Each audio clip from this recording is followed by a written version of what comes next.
Hello and welcome to In Their Shoes. My name is Vanessa Coleman. Now today my guest is Clive Witham, but before I get round to interviewing him, I just wanted to read something from his blog, which is a short history about him, and it's entitled, How on Earth Did I End Up in Africa? In fact, Clive lives in a Spanish enclave called Melilla. It's probably I've not said it right, but when he's here, I'm sure he will tell us what it is.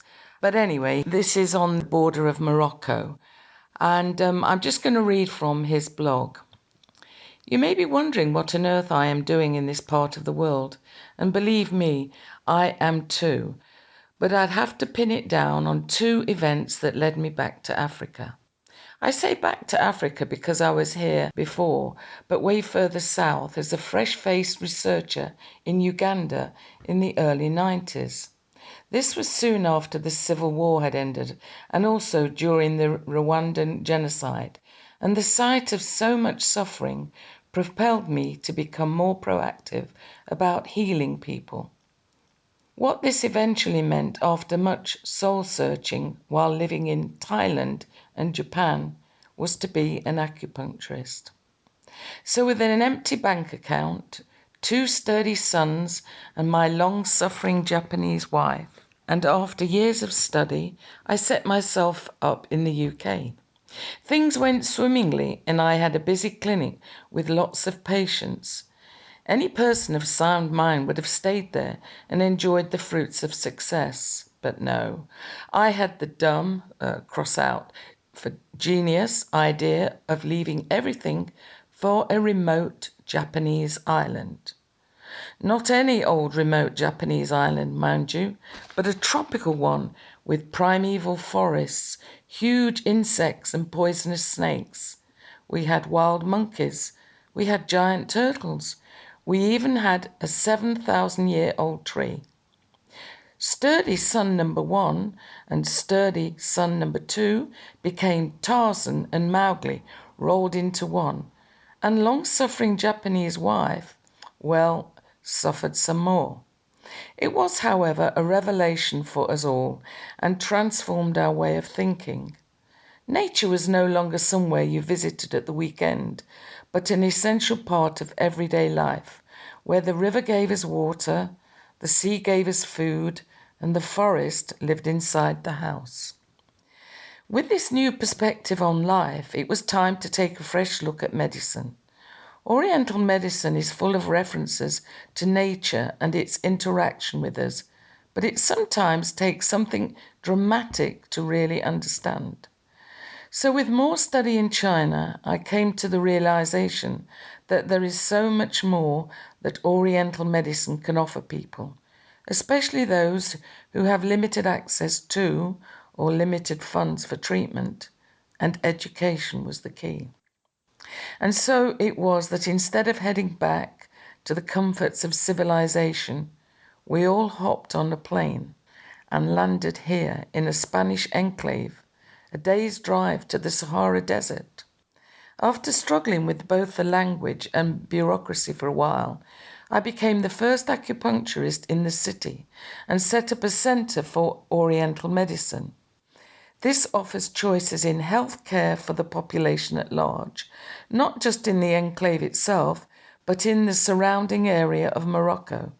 With a bit more time, maybe changes can be made. As for sturdy son number 1 and sturdy son number 2, well, they are now more like Cervantes and Casanova. And long-suffering Japanese wife? She has discovered flamenco and so suffers a little less. So in a nutshell, that's the path that led us here to this distant European outpost.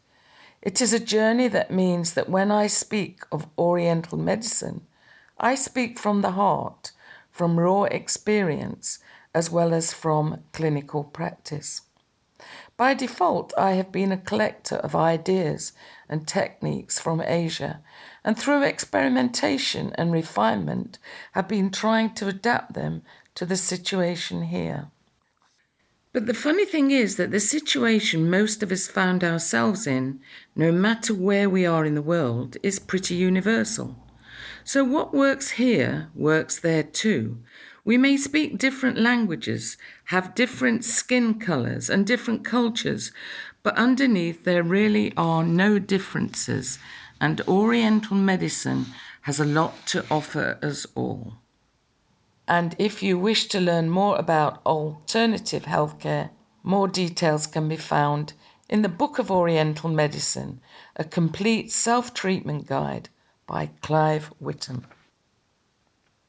So I'm very pleased to welcome now Clive. Welcome, Clive, and his long-suffering Japanese wife, That's it, long-suffering. Mutsumi. But I have to say that, Mutsumi, you look amazing, and if that's what long-suffering does to you, then keep on going. So why is she so long-suffering then, Clive? Putting up with me. That's the big thing. So I'd like to take you back to you were in Bournemouth in 2005, at the beginning of 2005, and you had your acupuncturist clinic, Yeah, and everything was rosy in the garden. yeah. And then tell me why you decided a Japanese island and why this particular island. Right, yeah. So we got married several years before, and one of the gifts from one of Matsumi's aunts was a picture book, and it's a picture book of an island that we'd never heard of, and it was just full of nature, just forest, and it'd been sitting on my wall in my bookshelf for ever since I got married. And then one day I just pulled it out and thought, "Oh, what's this place?" and just saw it and saw wild monkeys and giant turtles. And thought, "I've got to go here." And Yeah. so there and then decided we're going there without planning anything. And what was Mutsumi's reaction to this? Oh, of course, I was completely crazy. Of course, Yeah. who wants to live in the Yeah, jungle? but did she know that you were crazy when she married you? I think so. Oh, I think right. so. Okay. Yeah. So it's par for the This is course. a long history of crazy things. Yes. Okay. All right. So, and your two sons were at that age. What were they at that time? They were what? They were let's see, 5 and 7, something like 5 that. and 7. Okay. So here you are. You're doing well, and all of a sudden you decide to go off to this island. And what about your poor widowed mother? What about her? Well, at the time she wasn't widowed. Wasn't she? No. It was later on. Oh. Later on that happened. So that was okay. I'll let you off for that. Thank you. Then. Okay. So go on then. You go to this island, yes, and you've got the two boys in tow. That's and right. Mutsumi, and tell us a little bit about the island. Okay, well, when we arrived there, it was a little bit more extreme than we thought, and we ended up living in basically in the forest, and the water for the bath came straight from the river into our bath. So was it cold? Yeah. And we had to heat it with a fire underneath the bath, which we had to light every time you want to have a bath. Otherwise, it's a cold bath. It's a pity you didn't have a TV crew there. Yeah, it would have been really good. And the insects, used to be more insects in the house than there were outside the house. Oh, this is my idea of hell. Yeah, Carry on. yeah, Oh, God, yeah. And we lived there for a while, and I didn't have a job at the time, so I became a fisherman, catching flying fish. As you do, of course. Yeah. Masumi became a baker. And then I when I couldn't stand that for any longer, the seasickness, throwing up in the East China Sea. So what kind of fisher boat were you in then? Fishing boat? Yeah, there was a fleet of boats that went out every morning at like 4 o'clock in the morning, and they're catching flying fish, and these are literally flying. They jump out and they fly. And you just had to go out and find the places where these schools of fish are. Sometimes you were lucky and you came back with a full load on the boat, and sometimes you came back with nothing. So did you get paid for the fish, or did you just eat the fish? If you come back with nothing, you just get a little bucket of whatever fish we got, and that was your payment for like the whole day working. Sounds very fishy to me. Fishy. So, Clive, did you speak Japanese?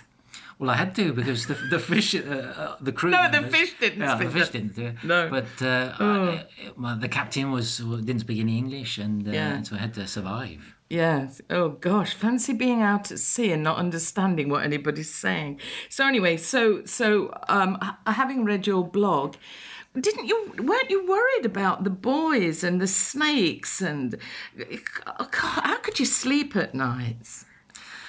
Well, everywhere's dangerous. Crossing Well, the road is dangerous, isn't not it? that dangerous. Come on. But they loved it there. I think they they just loved being out in nature and in just enjoying the simple things in life, Yeah. instead of all the what we've got at Yeah, the moment, the trappings. overprotective. Oh, yes, yeah, yeah. But I suppose that's the world we're living in. So, just pushing that to a side. So, how long is it now since you've been back in Bournemouth? Well, how long were we just visiting on holiday? Yes, I Yeah. know, but when was the last time you were in Bournemouth? Well, we came back actually last year, Yeah, but before that we hadn't been for quite a few years. yeah, because obviously everywhere changes. Uh huh. So how did you know that these snakes were poisonous? I mean, did you have to learn about snakes, or did you just assume that everything was poisonous, or what? Well, initially you think everything is pretty dangerous, but the longer you're there, the more you know. I mean, we came across quite a few snakes, and the poisonous snakes, they're not interested in humans, and as soon as you make some noise, they scatter away. Who are they poisonous to then? Just the other animals then, or what? No, they'd be poisonous to humans, but Yeah. they're afraid of humans, and Oh. most poisonous things are pretty much afraid of us.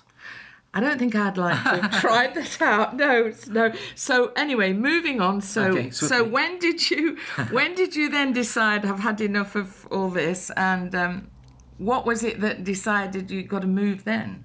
Your Yeah, that's next another move. interesting one because I can pin it down to riding my bicycle up a hill on one sunset behind me and just deciding we're going to Spain. Right. And I don't quite understand why. When did you write? Because you wrote a book about the island, didn't you? That was actually after Oh, we left. all Yeah, right. yeah, yeah, Okay. yeah. What was this to warn other travellers that what? Yeah, maybe. Like, so you're Yeah. definitely a pathfinder. Yeah, there was Yes. nothing before that. Yeah. Okay. I mean, was your house saleable that you left, or? No, that actually no longer exists. The forest ate it. Oh my goodness. So okay. So then it's hey. Today we'll go to Spain. Yeah, Yes, that's more or right. less. More That's or right. less. Not speaking a word of Spanish, of course. Yeah. So is there democracy in your household, or is it just that Clive says and everybody follows? Well, I don't know. That's the kind of question for the lady over there, sitting over there, but not really for me. But yeah, they just kind of, I think, roll their eyes up and just think, okay, And follow this you. is yeah, this is So what it's we're up not to. really Clive of India, it's now Clive of Spain, isn't Yes, it? The yes, next thing. yes. So okay, why then? Why go on, say the right name for it. Malia. Malia. Yeah. So why Malia? Well, while we were looking for interesting places to live in Spain, we just came across this city which we'd never heard of, and I'm sure no one has ever heard of, really, that we know. Oh, we have a lot now because we hear Now, about yes, it. now the only way you would News. have heard it is on the news, BBC News. You Yes, come across yeah, it, yeah, yeah. and we thought, wow, we didn't know there's a Spanish city in North Africa. No. And we thought, well, wouldn't it be fun to live there? It should do, yes, Yeah, it and should so off do. we went. Yes. Okay. So, but what was your idea before you got there? I mean, you have to make a living. So, what did Yeah. you think you were going to do here? Well, I'm a qualified teacher, so A teacher of? of English. Yeah. So I went there initially and thought, well, we've got to learn Spanish first before you can do anything else. Yeah. So the first year was quite tough, and I just did a bit of teaching and got by. But then once we could all speak a bit of Spanish, it was then okay to do other things. Yeah. Which? The acupuncture clinic. Yeah. That must have been very scary because, I mean, when you've got people of a different language and you've got to stick needles in them, weren't you daunted by? Pain doesn't have a language. Oh, yeah. Oh, Yeah, oh. yeah. It's It's always a noise a bit like that in any yeah, in language. any Any language. language. Okay. So, how did the natives take to you as a person and as a family? Well, I'm always considered, as an acupuncturist, always considered a little bit strange because there isn't any there. Yeah. Um, and we've got two cultures where we are really. We've got this traditional Spanish culture, and we've got North African culture, which is very much Moroccan.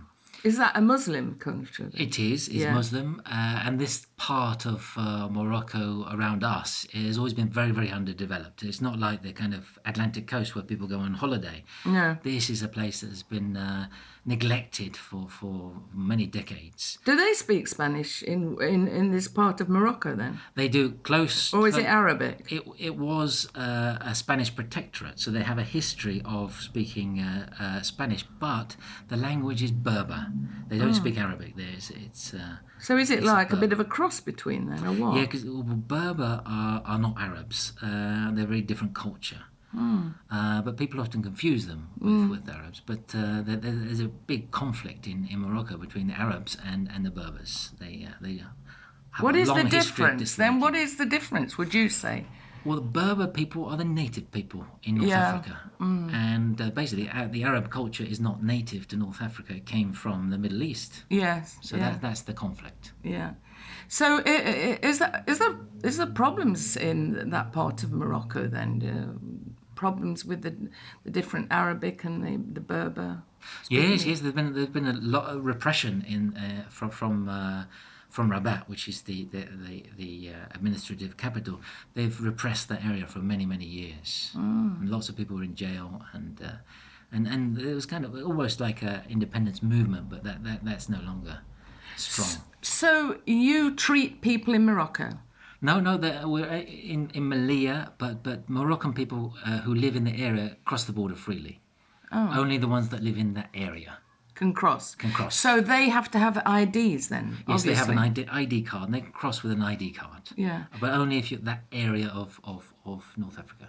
So am I right in thinking that there's this massive fence that's... Can you look out Yes. your window and see this massive fence then? It's a very big fence. There's actually, well, it's more than one fence. It's actually three fences, so right next to each other, with razor wire.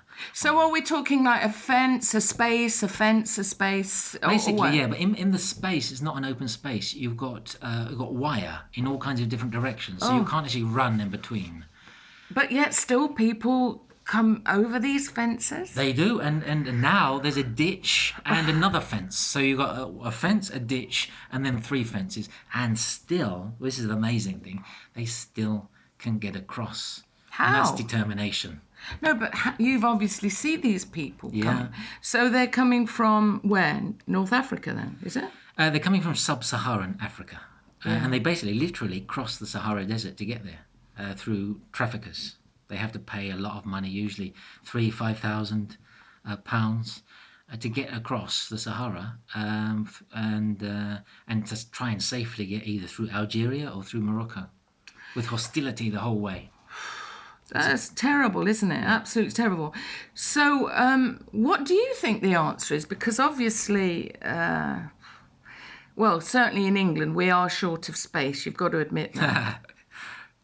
Yeah. So if There's you- a defined border to Britain. So if you were in charge, Clive of Spain, how would you solve this terrible situation? I mean, obviously, if you could wave a magic wand, that'd be one thing. But the reality of what's happening, what do you think the steps are that are needed to stop all this happening? I mean, just it's a terrible situation.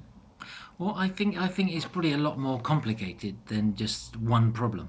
Yeah. I think it's a collection of problems, and I don't think we can just say the problem of immigration, because I think that people are coming for different reasons, Yeah. and from different countries. And I mean, take Syria for example. That situation is a bit different to some sub-Saharan Africa, where there hasn't been a major collapse Yeah. in a country. Another example would be Libya. Libya has completely collapsed, and there's no government at all there. So that kind of immigration is on a different scale to what we had before. You know, I mean, this is only my personal point of view, but I think the worst thing ever was the Blair and Bush government interfering. I mean, we might not like what goes on in other countries, but you know, it really is mind your own business. And I'm sure if these people had a crystal ball and could see what would happen by the, you know, like every action has a reaction. reaction. I'm sure they would not have done what they've done because, it's just caused so much chaos, death. Yeah, Terrible, isn't it? yeah. Suffering, so much suffering. And now we're in an almighty mess because, like you say, it's not just a simple thing, is it? And I think you hit the nail on the head. The cause of it is interfering in Yes. so Libya, for example. Britain interfered there Yeah. and collapsed the government. In Iraq, in Syria, even right now in Syria, it's being interfered with, and that's the cause of what you've got right now. Yeah. So basically, reaping what you sow. Exactly. So, what do you think the solution is? Where do we start? Where would you start? I would. It's a bit difficult, isn't it? There is no one solution, but I think that you've got to solve the problems at the source. Yeah. So basically, Libya has to have a country again, has to have a government, as well as Iraq and Syria has to be more stable. In which case, Britain, America, and other EU countries have to stop meddling and supporting the rebels against the president Yeah. to try and get stability in these countries. But I don't think that that's top of the list. Do you not think that a lot of these things? Do you think that one of the main reasons? Because I mean, this has been bandied around that it's always to do with oil and things like that.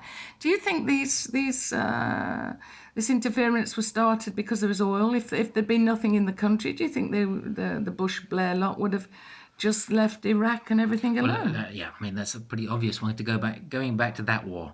That was the oil war. It had to Yeah. be. There's no other thing. And what we've got at the moment with Syria is connected with that as well to Yeah. control Yeah. the oil in Iraq. Yeah. There's lots of hidden agendas that we're not privy to, isn't there? We Yeah. never know what starts something off. I mean, we look at the end result and we think it's just easy to say this, and this, but it isn't, is it No, really? no, it's very, very, very complicated, and the solution is complicated as well. Yeah.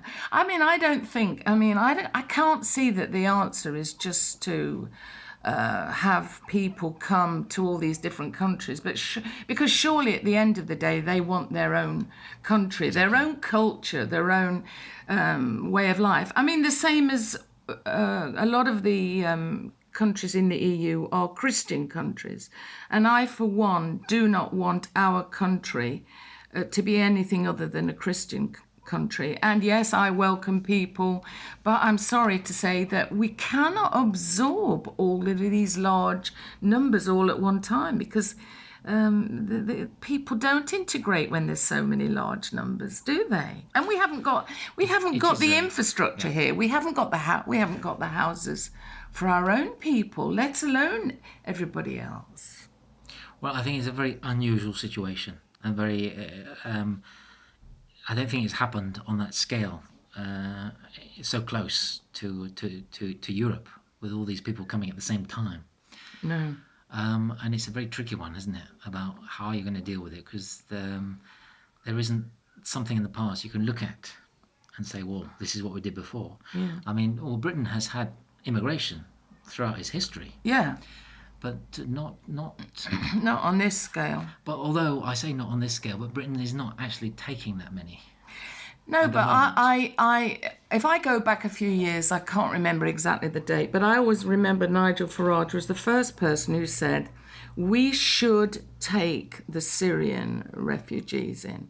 And I believe that Cameron is right in saying that we should take the refugees from the camps. No, because to me, they are the real refugees. I think that, yes, there are refugees coming from other countries, but there's an awful lot of other people that we don't know who they are.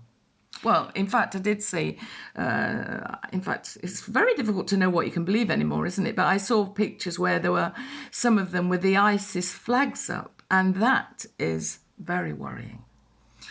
Well, I mean, this is the complexity of it. You can't know who's coming, and you can't judge people about where they came from. I mean, yeah, Cameron has gone to Syria and says he's only taking, I think, he's within a 5-year frame.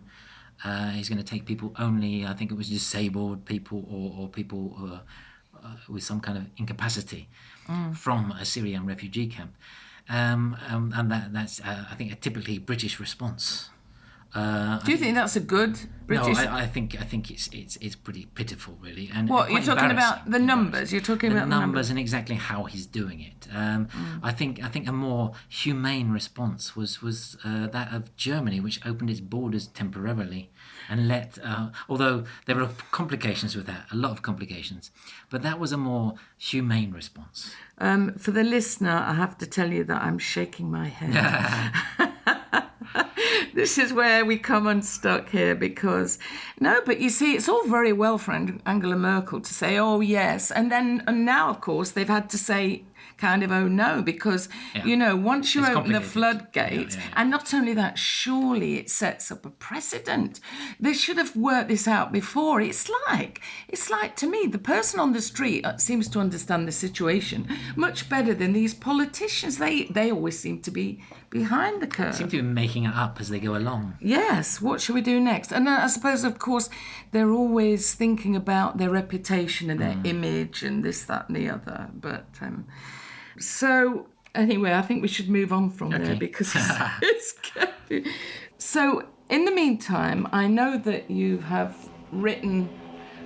So you say you've written your book about being on the island. I have your amazing book, The Book of Oriental Medicine, and I have to say, listeners, it's a great big book and it's amazing. After reading about what you say about high blood pressure, I think, Clive, there's not a lot of hope for me. Oh dear.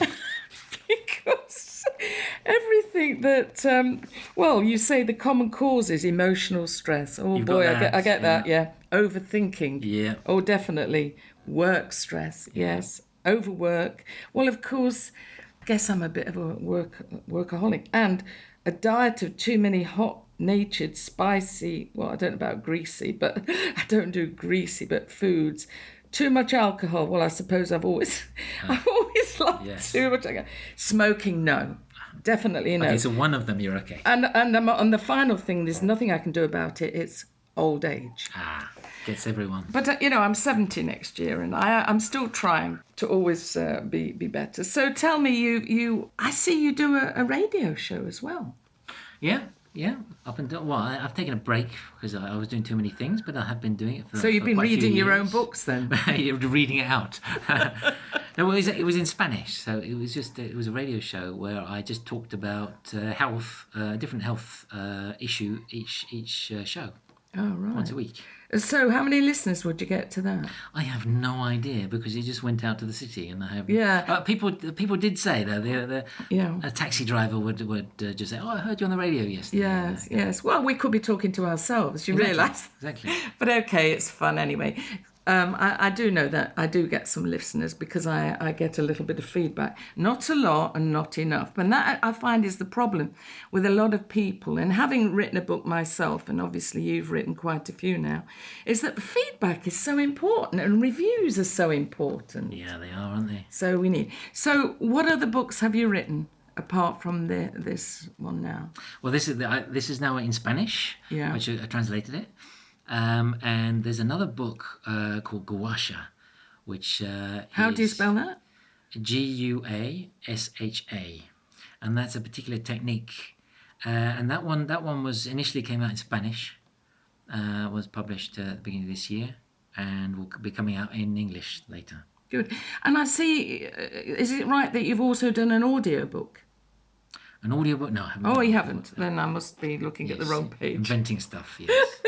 As we go on. So I really dread to ask you the next question, but, this is the question I ask at the end of all of my shows now is, so can you vote? Do you vote in this country, although you live... In this country, I don't think... I'm not sure, actually, because I've been wanting to vote in the Spanish election because I'm resident there. Okay. So if there was an EU referendum tomorrow, right, and you're now thinking in English, yes, British, how would you vote, to stay or to leave? That's the complicated. I'm going to give you a politician's answer now. That's a complicated Because you know question. you could either stay or be off my Christmas card Oh list. yeah, I'm going to be thrown out depending on my answer. Yeah. Yes. But no, this is complicated because I have a kind of dual answer to this. Yes, I thought you would. Because I think Britain should stay, but in a very different EU. I think the EU has to change Oh, yes. completely, but I think Britain should stay in. But it No. has to be totally reformed. It No, has it's to be corrupt. It's power has to come expensive. back to individual countries. Yes, but you see, we were conned in the beginning because we thought we were just going into a trading agreement, which is Exactly. great. Exactly. Well, this is the problem. There's a problem. It's almost like a federal state, Yeah. and this is the problem. We need to change it to. But do you realise that if you did vote yes, and for all the people, Well, don't worry, I can't vote, so don't worry. no, but for the people listening, it's that it's not what our relationship now with the EU, but my goodness, if we give them the green light, can you imagine all those unelected bureaus and all their big paychecks and their God knows what their pension pots are? But you know, the euro is not far down the road. We would be forced eventually to take on the euro. And I mean, you know what Well, happened see, with the ERM? I mean, yes, yes, but this is what I would like to see change. I would like to see the EU just completely transform from what it is right now. and of course, you know that the biggest plank of the EU is free movement of people. Yes. And that cannot be. You have to have control who comes into your country. The same as, would you? I know you don't live in that terrible place on that island anymore, but Yeah. would you just leave your back door open in Spain just for anybody to come in and live? Wouldn't you want to know who was coming in your home? I would, and I think one of the big problems with the open borders is that the first border, I mean the outer border, is the problem. Yeah. It lets people through who shouldn't be in. If you had a good outer border, then it would be okay. Yeah. But that's the problem. You see, what people don't realise, it's already all very well for Merkel to say, oh, yes, we can have all these people in Germany. But remember, sooner or later, you know, if they then get registered in Germany, no doubt that then they'll be able to come to this country. And imagine if they all just decided that, well, I think we'll give England a bash. You know, I think we are the most densely populated area in the EU. And I don't want to be standing on top of other people. Well, maybe on top of you, Clive. Well, anyway, it's been absolutely great to have you here. And I must just say at the end, please, Mutsumi, just say to the listener that you are not suffering and that you're very happy with Clive. Please. Yes, yes, I'm very happy with my husband.